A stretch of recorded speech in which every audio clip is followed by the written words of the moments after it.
Previously, we saw that Tim Berners-Lee first started the web by creating a language for making documents to be shared across the internet.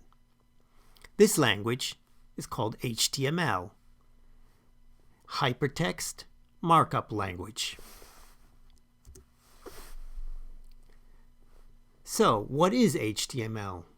Why do we need such a language? Consider the following situation.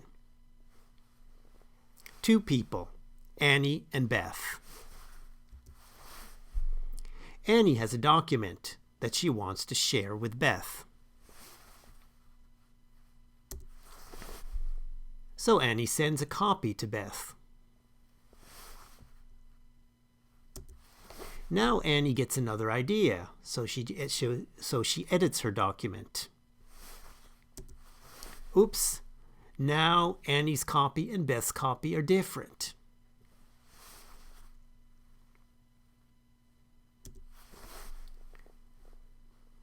HTML allows us to place documents in the web. Any changes to the document will be immediately available to all.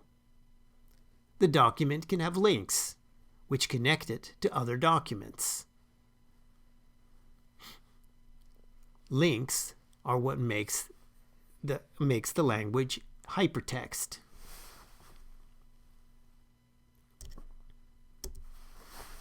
Okay, so that's hypertext. But what is markup? Again, consider a simple document you might need, like a shopping list. There are basically two sides to this document, the words in it and the purpose of those words. So in our shopping list, we might have different parts. This would be the heading that tells us what it's about. And here's a description of it in a paragraph. Finally, we may have a list of things that are important. These parts here, the words in the document, is the content. These parts here that tell us what each part is about, what the purpose of each part is the markup. So, how do we do markup? This is HTML's formula for markup. We're going to use tags. Tags will be enclosed in angle brackets. Tag will have names, and each name is written as a single word, with no spaces. The tag names are written in lowercase letters. There are two types of tags in HTML, paired tags and empty tags. Let's look at each in turn. Paired tags, as the name says, come in pairs, an opening tag and a closing tag. Both tags have the same name, but the closing tag starts with a slash. The paired tags are like Russian dolls. We can put one pair inside another pair, but the inner pair has to be closed first. Then we close the outer pair.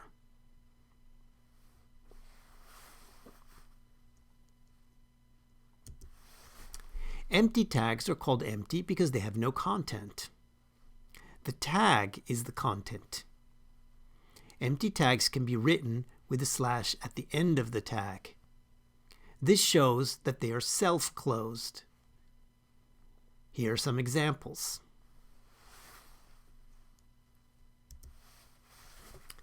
Aside from the name, tags can also have other information. This is called attributes. The attribute is placed inside the tag. The attribute is placed after the tag name, separated by a space. The attribute is going to have a value. So in this example, SRC is our attribute name. And this is the attribute value. The attribute value is surrounded by quotation marks.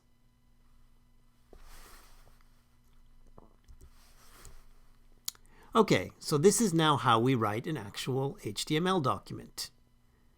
First, it will have a doc type declaration, and then HTML tags. Inside the HTML tags, we have two parts, the head and the body. The head is information for the browser. The body is the contents. This is what visitors to our web page will see.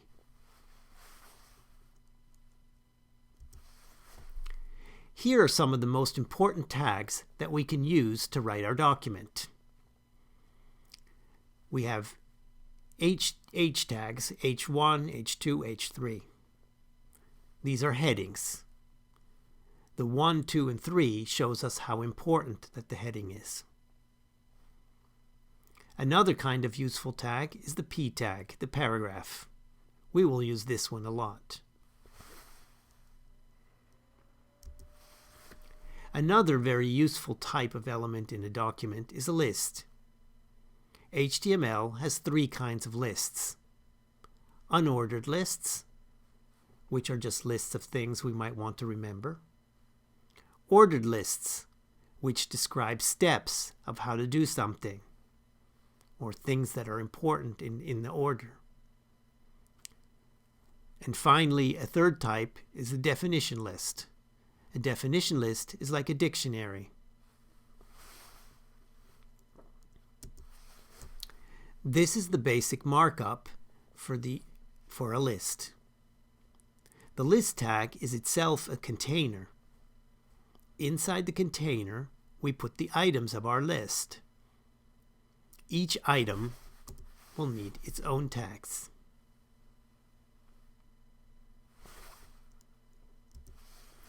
The definition list is a little bit more complex. Each item in the list has two parts, the term and the description.